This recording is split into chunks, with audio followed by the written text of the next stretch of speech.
Hi, I'm Christopher Dunnigan. This is HandmadeInVermont.com, and today we're talking about the Hubbardton Forge Tura low voltage mini pendant. This is actually, we're going to be using this video for both of them. This is actually the 161185. That's going to be the frosted glass version, and the 161184 is going to be the seeded glass version. So everything else about the fixture is the same, just the glass, so we'll use this for both. But let's zero in on the glass to begin with, and we'll talk a lot of detail about it so you know the differences between the two. And you'll notice right off the bat there's a difference in size.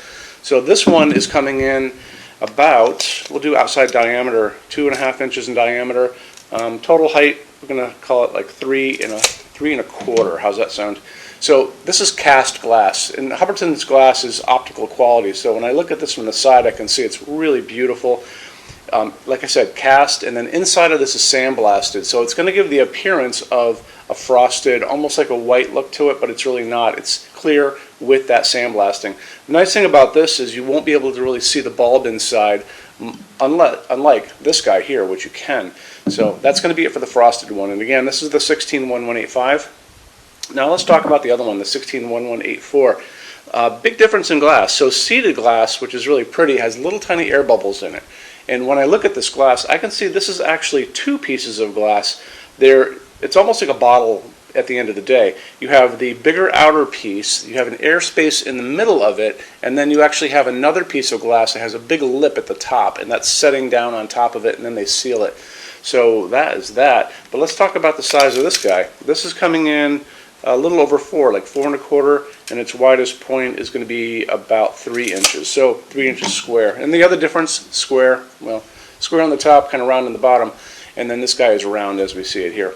The other difference is this is going to be held in by a retaining ring. This one has a retaining ring already built into the top of it.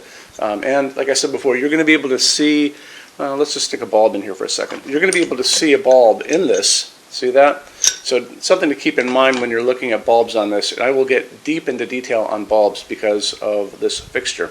Okay, so that's it for the glass right there, okay? Now let's talk about more on this. I happen to have it here. This is called the decoration. Anytime you see a lot of the forged parts from Hubbardton Forge. So you get a good idea of the size of it. And I kind of slip this piece of glass inside. So that's kind of like what that looks like, right? Just like it looks like in the picture. The other one, it's going to slip into, and that would be like that, a little more discreet. But the fixture body itself is coming in at just 15 inches high, and that's going to be for both of them. And that's the distance from the bottom of here to the top of here, and then 16.4, and then the width of it is 11. So this is a pretty good sized pendant. You know, I could use this in a lot of different applications, not just over, they call it a mini pendant, and it makes you think you can only put it over a kitchen island, but I would think this would be awesome to have like in a stairway too, and it throws quite a bit of light. So we'll get into that next.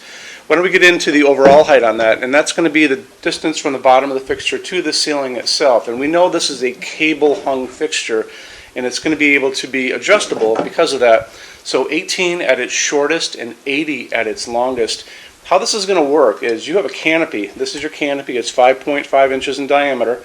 The thickness is coming in about 2 1/4 inches. So inside of this you can see that little black box. That's a transformer. That's going to transform your line voltage in your house or building down to low voltage, so it's safe to go through a cable like this. And the other thing about that is it's going to go onto a standard junction box. This is just a standard J-box metal. It doesn't matter what you have, basically. You'll see that there's a setup. Put this down for a sec. There's a setup right there that this just goes onto that, and there's little screws on the side. To show you more about that, we're going to look at the installations instructions. So if you're on the page for this on Handmade in Vermont, look over on this side of the screen. Midway down, you're going to see a link. It's going to say, click here for installations instructions PDF. So open that up for me. It is going to show you a full parts list. It's going to show you how everything goes together, which is pretty simple. It's going to show you a couple other things too. And one of those things is this has what's called a gripper on the top. See how I'm pushing this in with my fingernail like that? So it's also called a strain relief. And what you have is you can push this in. So you don't cut this cable once it goes in here. It's actually going to coil up inside of this canopy. That's why it's so thick. and you're just going to kind of push on it and push on it, and you'll know it'll give and go in there. If you, during your installation, if you want to bring it down, you just take your fingernail and you push in, and it releases it to bring it down. You can't bring this up and down all the time. That can damage this cable. It's only during your installation you're going to do that, but it's going to give you a lot of flexibility to go beyond, well, from 18 to 80. If you need to go longer than 80 inches, drop me a quick email. Say you're looking at either the 16-1185 or the 1184. You need it to be X long, and let's say it's 12 feet or something like that. I'm going to take your email, I'm going to send it through Hubbardton Forge's customs department. It will come back with an answer. Adds a little time and money, but we do that every day. It's not a big deal. Okay? Okay, so why don't we hop into a couple other things on this, and I think what you guys really want to know about is that lamping on this. It's using what's called a GY 6.35 socket. That's in the picture next to me there. And that takes a T4 bulb. And those bulbs come in halogen. And again, remember, this is low voltage. It also comes in LED, or you can get the bulbs in LED basically. So the max on this is going to be a 50-watt bulb for halogen because of the heat generated by the halogen bulb going into these things. Okay, so 50 watt is your max. It's a dimmable fixture. You know, if I were you, might pick up, those bulbs are really cheap. I might pick up a few of those bulbs and try them out and see what you think. Put them on a dimmer because, like I said, it's a dimmable fixture, and see how you go there. If you want to go with an LED, you can basically do what you like because there's no limit to the LED getting in there. The LEDs are still small on this, and when you get into LED, you're going to notice that you're going to basically put in into a search engine T4, 5-watt low voltage LED, and up pops a whole bunch of pictures, and there's going to be Amazon, and there's going to be 1001 bulbs and bright bulbs and just bulbs and all that kind of stuff. Your local hardware store, you might want to stop into like an Ace hardware store and talk to them. But when you get into there, the 5-watt of that LED is going to be the light equivalent, like I think it's about 640 lumens of a 60-watt bulb. So that's what you can expect to get out of this if you guys using LEDs. And again, LEDs come in different sizes and they come in different looks. So just remember, with this clear one, you're probably going to be seeing a little bit of it. So just keep that in mind. That's why I was thinking that maybe the halogen would look a little better in this. Plus, you can dim down the halogen pretty well. When we go circle back to this for a second, remember this has the embedded retaining ring in the top, while this does not have the embedded retaining ring in the top. And this actually has this beautiful, like, aircraft quality pieces that Hubbardton Forge gets. They go way beyond what they need to for lighting. It's pretty incredible. So this has threading in here. It's a retaining ring, threading on the socket, and this is going to keep that smaller piece of glass on. When you order with this, it's going to come with this. This is a retaining ring tool. So this is basically going to take the place of your hand going in here. And actually, let's just do this for a second. So take this off. And I'm going to take it, I'm going to put it into this flared end right here, and you'll notice it just drops right in because the little ridges add up together. They kind of align. I'm going to put this piece of glass on like that. I'm going to take this is the socket, and remember, righty-tighty, lefty-loosey, so do that. Just like I said, use it as place of your hand, and what it does is it pushes that retaining ring on to the fixture itself. So you get that nice clean look inside of this piece. Don't throw this away. Stick it in a junk drawer someplace out in the world, in your house, so you don't lose it. Let's circle back to the bulbs one more time.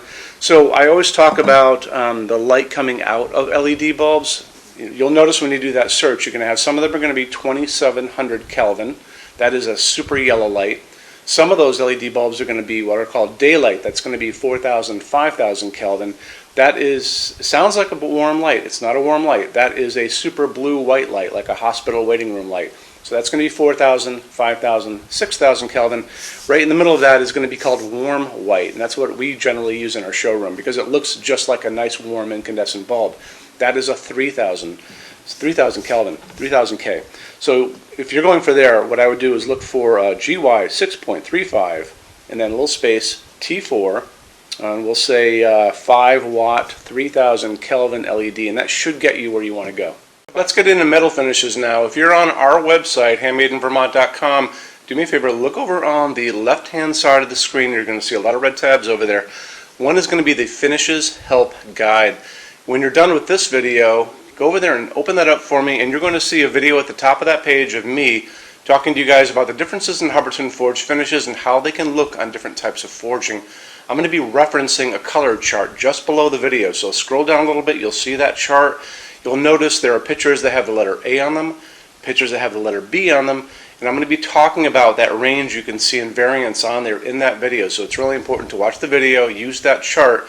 When you're done with all that, come back down to that chart. You can click on any of those pictures and see a lot more samples of Hubbardton Forge fixtures in that finish. If you want to see a bunch of stuff in dark smoke, click on dark smoke. If you want to see a bunch of stuff in vintage platinum, do the same, and so on and so on and so on. That's a great way for you to see a lot of Hubbardton Forge stuff in different finishes and really take advantage of that, okay?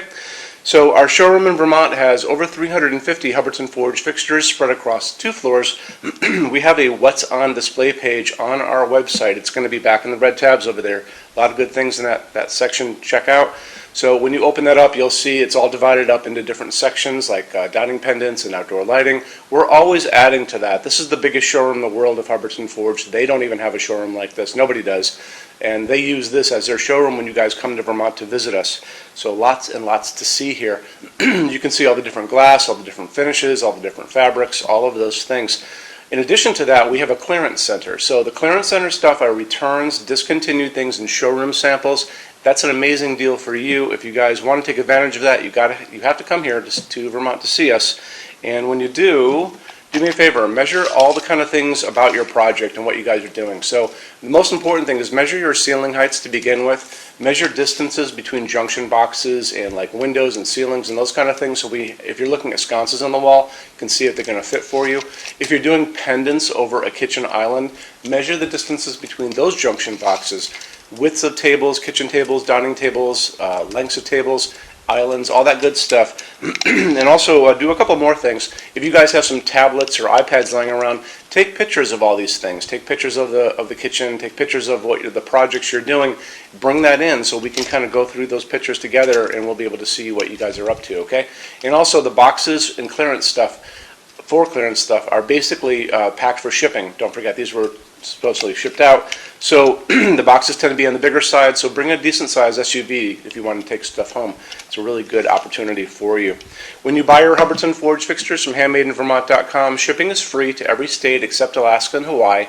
There's no tax if we ship out of the state of Vermont. We're the only dealer that offers 90-day returns and no restocking fees. That's 3 months after you receive something to send it back, and there's no restocking fee on that. Some larger items and custom things, and it's usually going to be big things on pallets, are going to be non-returnable. It'll always tell you on the page for an item if that is the case, so always keep an eye out for that. And we also offer a rush program. So to get all these different metal finishes, Hubbardton Forge doesn't stock. They generally take about 3 to 4 weeks to get product out. We can cut that time in half, and it's really, really inexpensive. If you want to know more about that, just drop me a quick email and I can clue you in on details, okay? So our showroom in Vermont is open every day except Sunday from 11 to 6. I'm here every day except Sunday from 10 a.m. to 6 p.m. Eastern Time. If you want to drop a quick email, you can do that all the time. And that's going to be at sales@HandmadeInVermont.com, and we spell out the word Vermont. Or you can call me during business hours, 802-446-2400. So thank you for stopping in today, and we'll talk to you guys soon. Take care. Bye-bye.